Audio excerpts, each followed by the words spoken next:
Story of Adapa and the Evil South Wind.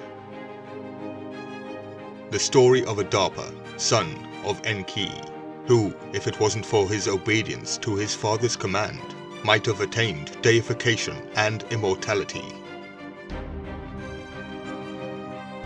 One day, when Adapa was out in his boat fishing, the south wind blew with a sudden and malicious violence, upsetting the boat and flinging the fisherman into the sea.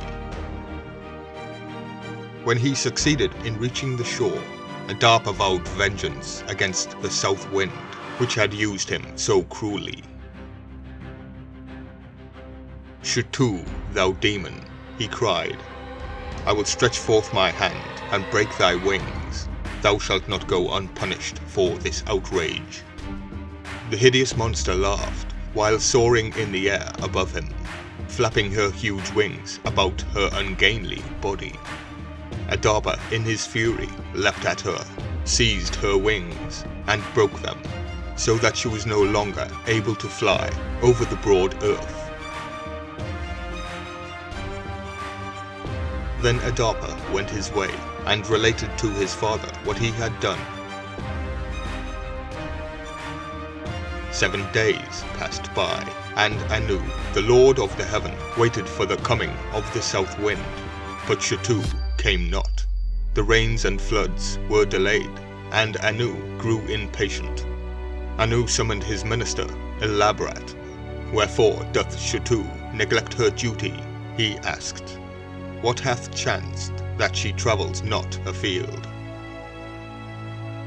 Elaborate bowed and made his answer. "Listen, O Anu, and I will tell thee why Shutu flieth not abroad. Ea, Enki, the lord of the deep and creator of all things, has a son named Adapa, who has crushed and broken the wings of thy servant Shutu, so that Shutu was not able to fly. If this be true," said Anu, "summon the youth before me, and let him answer for his crime." "Be it so, Anu." When Adapa received his summons to appear in heaven, he trembled greatly. It was no light thing to answer to the great gods for the ill usage of their servant, the wind demon Shutu. Nevertheless, he began to make preparations for his journey, and here he set out to his father, Ea, Enki, who instructed him on how he should compose himself in the assembly of the gods. "Wrap thyself not in a vesture of gold, my son, but clothe thee in the garments of the dead. At the gates of heaven you will find Tammuz and Gish-Zida guarding the way. Salute the twain with due respect. I charge thee, bearing thy head and showing deference to them. If you do find favor in their eyes, they will speak well of you before Anu. And when you stand in the precincts of heaven, don the garment that is given to you to wear, and anoint your head with the oil that is brought to you. But when the gods offer you food and drink, touch them not, for the food will be the meal of death, and the drink the water of death. Let neither pass your lips. Go now, my son, and remember my instructions. Bear thyself with humility, and all will be well." Adapa bid his father farewell, and set out on his journey to heaven. He found all as his father had predicted. Tammuz and Gish-Zida received him at the portals of the divine dwelling. So humble was Adapa's attitude that they were moved with compassion towards him. They led him into the presence of Anu, and he bowed low before the great god. "I come and answer to your summons," said he. "Have mercy upon me, O thou Most High." Anu frowned upon him. "It is said of thee that you have broken the wings of Shutu, the south wind. What manner of man art thou, who darest destroy Shutu in thy wrath? Knowest thou not the people suffer for lack of nourishment, that the herb droppeth, and the cattle grow parched on the scorching ground. Tell me why you have done this thing." "I was out on the sea fishing," said Adapa, "and the south wind blew violently, upsetting my boat and casting me into the water. Therefore I seized her wings and broke them, and lo, I come and seek thy pardon." Then Tammuz and Gish-Zida, the deities whose favor Adapa had won at the gates of heaven, stepped forth and knelt at the feet of their king. "Be merciful, O Anu. Adapa had been sorely tried, and now is he humble and repentant. Let his treatment of Shutu be forgotten." Anu listened to the words of Tammuz and Gish-Zida, and Anu's wrath was turned away. "Rise, Adapa," he said kindly. "Thy looks please me well. You have seen the interior of this, our kingdom, and now you must remain in heaven forever, and we will make you a god like us. What do you say, son of Ea, Enki?" Adapa bowed low before the king of the gods, and thanked him for his pardon and for his promise of godhead. Anu therefore commanded that a feast be made, and that the meat of life and the water of life be placed before Adapa, for only by eating and drinking these could he attain immortality. But when the feast was spread, Adapa refused to partake, for he remembered his father's instructions at this point.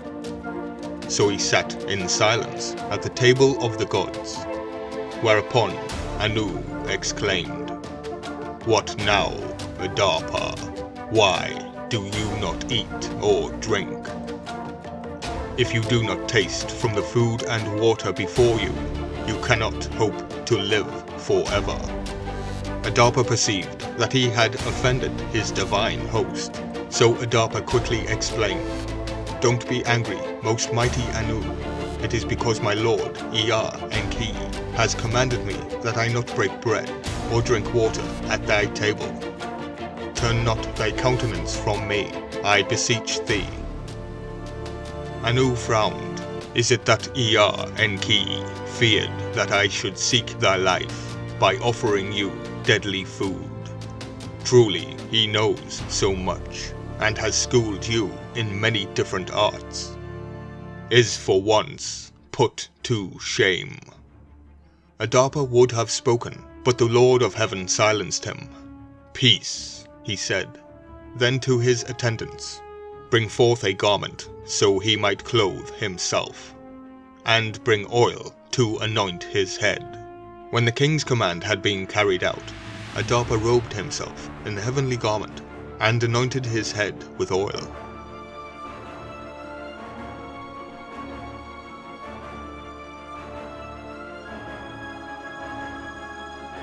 Then he addressed the mighty Anu. "O Anu, I salute thee.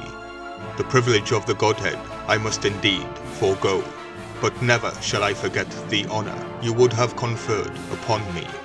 Forever in my heart shall I keep the words you have spoken, and the memory of your kindness shall I retain forever. Blame me not exceedingly.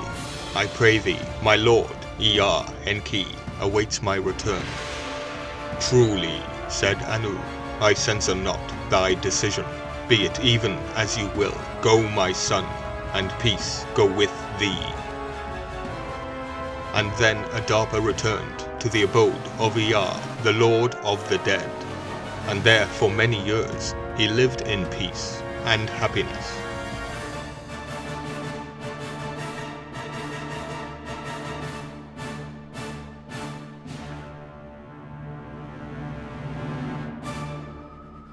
Enter the rabbit hole. Come and see. The Egyptian god of magic, Shu. Shu is Egyptian for emptiness and he who rises up. So immediately we can see the elements of the nothingness rising from the abyss, or nothingness rising from the ibis. It is hidden in plain sight. to the goddess Tefnut, and one of the 9 deities of the Aeneid of the Heliopolis cosmology. Atum created the first couple of the Aeneid. The word Aeneid may be a variant of Iana or Iena, meaning awe, fear and terror. The name Ianatum from the Sumerian kings list increases this probability. As Shu was created from Atum, they are most certainly the Aeneid of Atum, the Ianatum. Shu was the god of peace, as is Anu, lions, air and wind, and the god of wisdom, Tuhut, is always lurking in the background. The 3 magic gods are thought to be one in the same. Many names, many places. Shu is mostly represented as a man. Only in his function as a fighter and defender does the sun god receive a lion's head. He carries the Enki, the symbol of life. Add the spirit weapon, V, the vowels, and the Enki becomes Anunnaki. But there is also the Celtic Anaku, death bird, who is none other than the divine storm bird, Anzu, Zu, Pazuzu, the divine storm, lion-headed bird, who also has 2 shadowy helpers.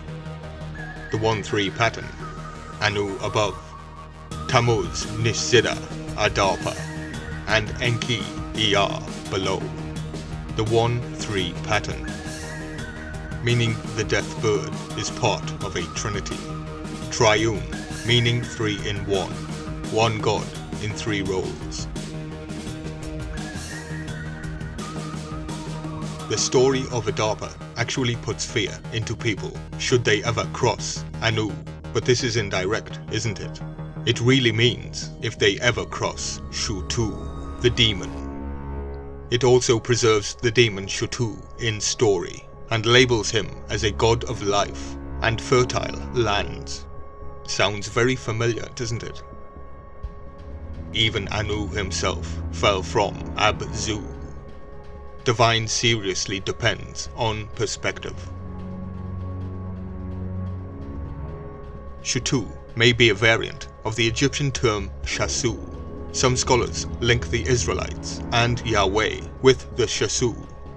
Z is the past tense and is cognate with Zu, and Yah is the future tense.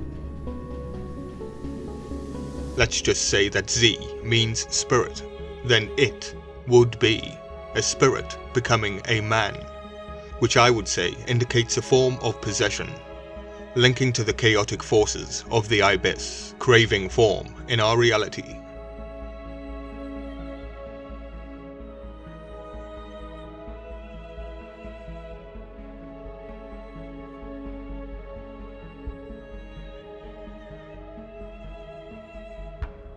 The other name for Enki, NC, in Sumerian is Alulim, and in Greek it is Aloros. He was both the first king of Eridu and the first king of Summer. According to the Mythological Antediluvian section of the Sumerian Kings List, Enki was the god of Eridu. Enki, the god of Eridu, is said to have brought civilization to Summer at this point, or just before. The Sumerian Kings List has the following entry for Alulim. After the kingship descended from heaven, the kingship was in Eridug, that is Eridu. In Eridug, Alulim became king. He ruled for 28,800 years. It is worth noting that his successor, Alal-Nagar, was said to have reigned for 36,000 years, but if not legendary, he may have ruled in 2900 BC. This is in line with the god-king lineage, first attempted by the empire in 3000 BC, to claim the seat of God. To claim the seat of God, one would need a very old lineage. The pen is mightier than the sword.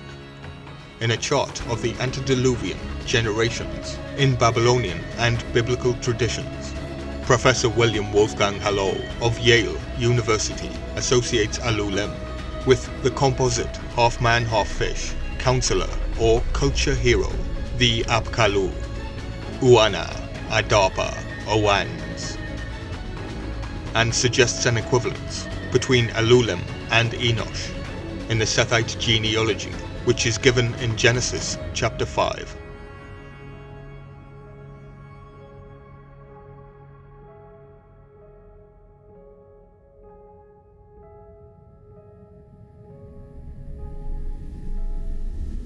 Professor Hallow notes that Alulim's name means stag. Professor William H. Shear suggests that Alulim was a contemporary for the biblical figure Adam, who may be derived from Adapa of ancient Mesopotamian religion.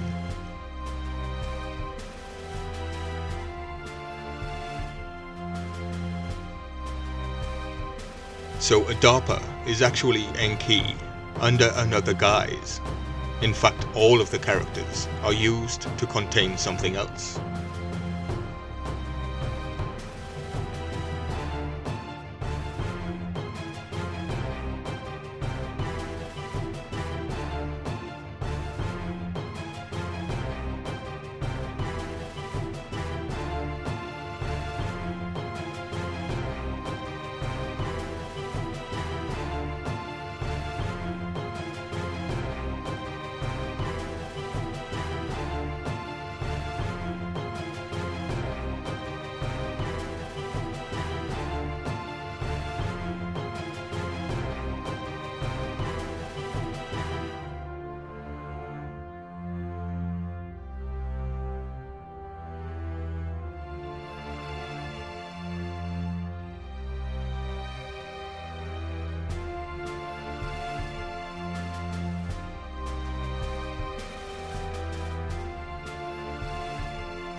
Please hit that notification bell to ensure that you are notified of each upload.